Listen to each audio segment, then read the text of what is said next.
கண்டிப்பாக அரசியலில் வந்து ஒரு மாற்றம் வேணும்னு எதிர்பார்த்துட்டு இருக்காங்க. அந்த மாற்றம் விஜயால வருதுன்னா அது கண்டிப்பாக வரவேற்கத்தக்கது. அவர் என்ன மக்களுக்காக வந்து பண்ண போறார்? கரெக்டு தான் ப்ரோ. இவராவது வந்தாருன்னா ஏதாச்சும் மாறதுக்கு வாய்ப்பு இருக்கான்னு பார்க்குறேன். எப்படியா இருந்தாலும் டிஎம்கே ஏடிஎம்கேன்ட்டு இந்த ரெண்டு கட்சியை மட்டும் வச்சுக்கிட்டு விளங்காது நம்ம ஒரு.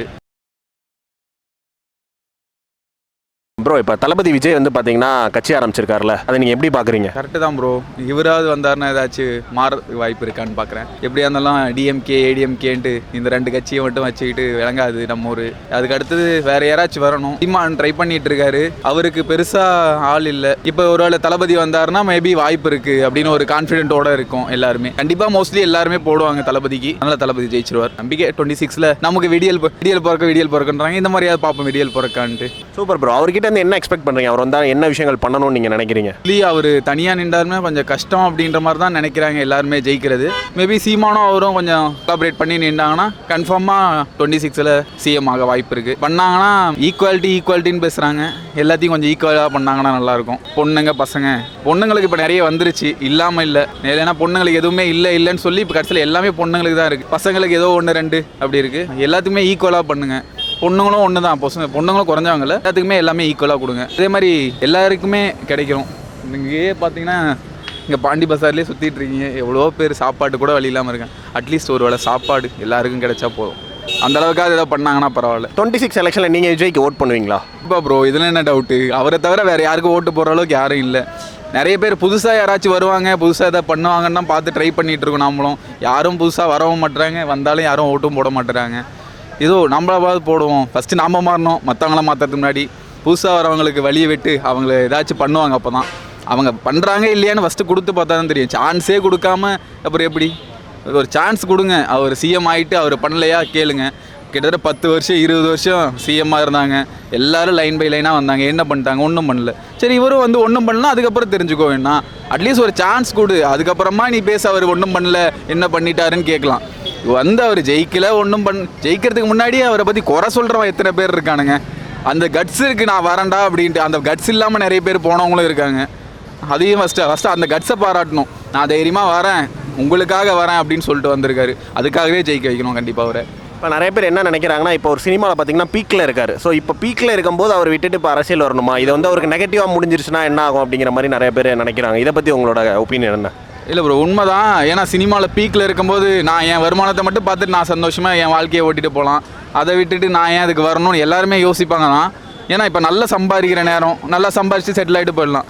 சம்பாதிச்சா மட்டும் போதாது, ஏதாச்சும் பண்ணணும். அவர் முன்னாடியிலேருந்தே எம்ஜிஆர் ரசிகர் வேறு. அவருக்கு எம்ஜிஆர் மாதிரி ஏதாச்சும் பண்ணணும்னு ஆசை. அதே மாதிரி எம்ஜிஆர் பண்ணது மாதிரி வேண்டாம், நல்லபடியாக பண்ணாருன்னா போதும். பண்ணுவாருன்னு ஒரு நம்பிக்கையில் இருக்கும். அவருக்கு தான் இந்த முறை ஓட் பண்ணுவோம் கண்டிப்பாக. என் ஃப்ரெண்ட்ஸ் எல்லாருமே மோஸ்ட்லி தளபதி தலைன்னு அடிச்சுக்கிட்டாலுமே கன்ஃபார்மாக ஓட்டிங்னு வந்தால் டிஎம்கே ஏடிஎம்கேக்கு போகிறதுக்கு தளபதிக்கு போடலான்னு எல்லாருமே யோசிப்பாங்க. ஏன்னா புதுசாக இப்போ தான் வராரு, கண்டிப்பாக எதாவது பண்ணுவாருன்னு அட்லீஸ்ட் ஒரு சின்ன நம்பிக்கையாவது இருக்கும். One last question brother. இப்போ நீங்கள் சினிமாவில் அவர் எவ்வளோ மிஸ் பண்ண போகிறீங்க? ஏன்னா இப்போ ஒரு பொலிட்டிக்கல் என்ட்ரி கொடுத்துட்டாரு. கண்டிப்பாக ப்ரோ, அவ்வளோதான். இதுக்கப்புறம் படமே நடிக்க மாட்டேனாரு சொல்லிட்டாரு. ஏதாச்சும் மூவி எதுவும் பண்ணுவார். மூவிக்காக எத்தனை பேர் அடிக்ட் ஆகி கிடக்குறாங்க. நிறைய பேர் ஃபீல் பண்ணிகிட்டும் இருக்காங்க சோசியல் மீடியாலெலாம் போட்டு. உண்மையாகவே ப்ரோ ரொம்ப மிஸ் பண்ணுவோம். ஏன்னா மூவிஸ்க்கு இதுக்கு மேலே வரவே மாட்டேனா, அரசியல் வந்துட்டால் ஃபுல்லாக அரசியல் தான் சொல்லிட்டாரு. இல்லை மூவிஸை மிஸ் பண்ணுவோம். ஏன்னா வருஷத்துக்கு வரதே ஒரு மூவி தான், அதுவும் ஒரு சில 2 வருஷம் கூட ஆகிடுது. இதுக்கு மேலே மூவியே இல்லை அப்படின்ற பட்சத்தில் கொஞ்சம் ஃபீலிங்காக தான் இருக்குது. பட் பரவாயில்ல, படத்தை கூட ஒன்றும் பிரச்சனை இல்லை. வேறு ஒருத்தர் எடுக்க போகிறாங்க, ஒரு ஹீரோ புதுசாக உருவாக போகிறாங்க. ஆனால் நமக்கு ஒரு நல்ல தலைவர் கிடைக்கணும்.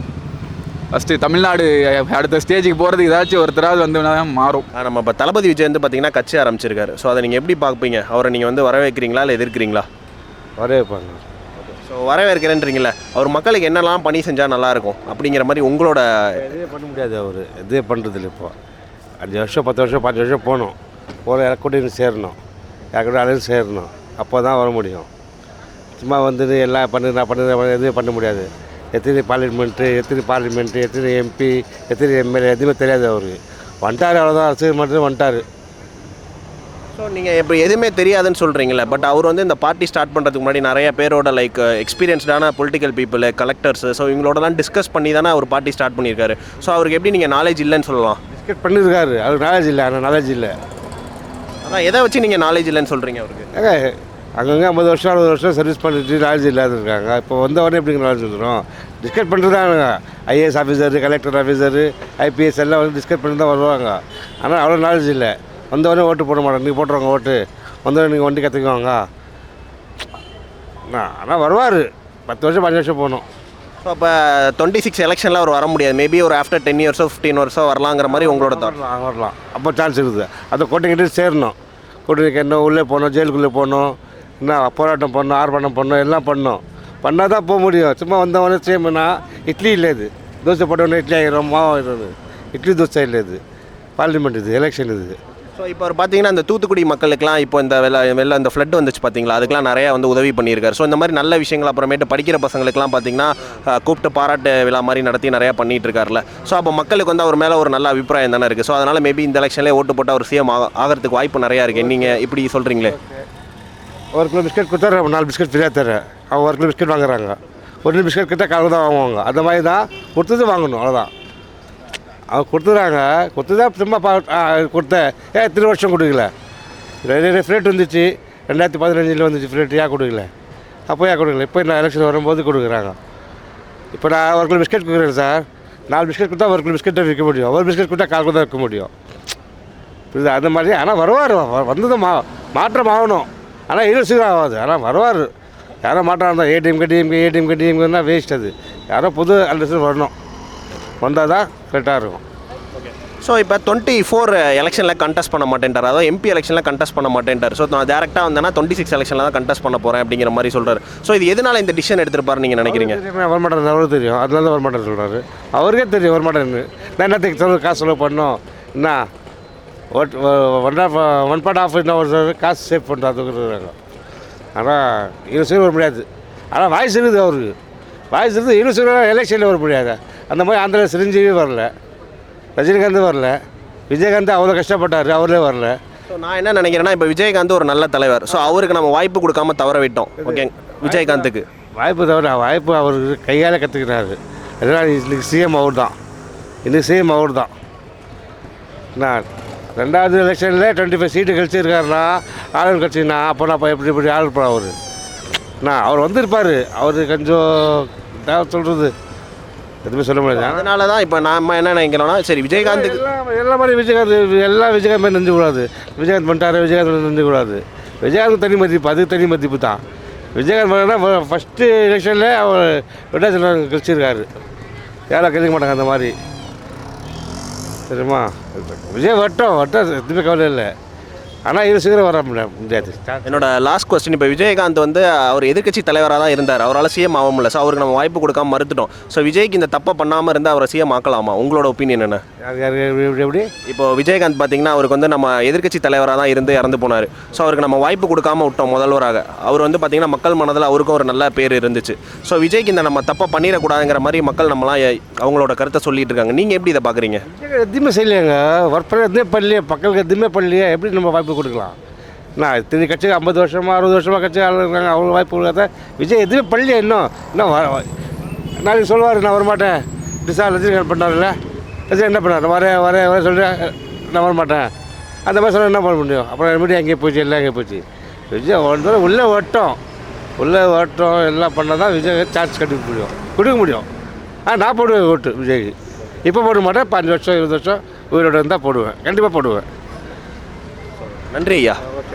தளபதி விஜய் பார்த்தீங்கன்னா அவர் கட்சி ஆரம்பிச்சிருக்காருல, அதை நீங்கள் எப்படி பார்க்குறீங்க? அவர் வந்தால் நீங்கள் சப்போர்ட் பண்ணுவீங்களா இல்லை எப்படி? கண்டிப்பாக வந்து இது வரவேற்கத்தக்கு தான். ஸோ எல்லாரும் சொல்கிற மாதிரி அரசியல் அப்படிங்கிறது எல்லாரும் வந்து அரசியலுக்கு வரலாம். மக்களுக்கு யாரெல்லாம் நல்லது பண்ணுறான்னு நினைக்கிறாங்களோ அவங்கெல்லாம் அரசியலுக்கு வரலாம்.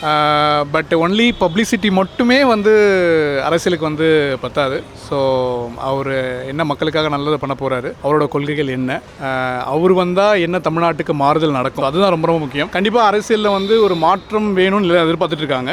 அந்த மாற்றம் ஒரு விஜயால வருதுன்னா அது கண்டிப்பாக வரவேற்கத்தக்கது. அவர் என்ன மக்களுக்காக வந்து பண்ண போகிறார். ஸோ எல்லாரும் சொல்கிற மாதிரி சேம் ஆஸ்பெக்டில் வந்து சொன்னோன்னா அது கண்டிப்பாக வந்து வராது. ஸோ இங்கே எல்லாருமே கேட்குறது என்னென்னா, ஒரு தரமான ஒரு கல்வி, எல்லாருக்கும் வந்து கல்வி அப்படிங்கிறது ரொம்ப அடிப்படையான ஒரு இதுவாக இருக்குது. ஸோ அது வந்து எல்லாருக்கும் வந்து கல்விங்கிறது எல்லாருக்கும் வந்து கிடைக்கணும். அது வந்து not only by private, so government மூலமாகவும் அந்த கல்வி வந்து கிடைக்கிறது அப்படிங்கிறது ரொம்ப ரொம்ப முக்கியமாக இருக்கும். அதே போல் தரமான மருத்துவ வசதி அப்படிங்கிறதும் ரொம்ப ரொம்ப முக்கியமானது. ஸோ அதுவும் வந்து எல்லாமே வந்து பிரைவேட் செக்டரில் மட்டும்தான் தரம்னு ஒன்று இருக்குது. ஸோ கவர்மெண்ட் செக்டாரில் அந்த மாதிரி எதுவும் கிடையாது. ஸோ அதை அவர் வந்து ஸ்டாப்ளிஷ். அதே போல் சுகாதாரம் அப்படிங்கிறதும் ரொம்ப முக்கியம். தரமான குடிநீர், மின் விநியோகம், சாலைகள், இதெல்லாம் தான் ரொம்ப ரொம்ப ஃபண்டமெண்டல் திங்ஸ். அண்டு நம்மளுடைய பேக் போன்ஸ் ஆஃப் விவசாயிகளுக்கு அவங்க வந்து என்ன பண்ண போகிறாங்க. ஸோ நிறைய இருக்குது, நிறைய ஆஸ்பெக்ட்ஸ் இருக்குது. ஸோ அவர் என்ன பண்ண போகிறாரு அதை மக்கள் மேடையில் அவர் வந்து சொன்னார்னா கண்டிப்பாக அவர் மேலே நம்பிக்கை வச்சு அவர் வந்து கண்டிப்பாக வந்து அதை வந்து ஃபுல்ஃபில் பண்ணுற அப்படிங்கிற ஒரு கமிட்மெண்ட் கொடுத்தாருன்னா கண்டிப்பாக அவரை நம்பி ஓட்டு போடலாம். ஸோ இதுதான் என்னோட இது.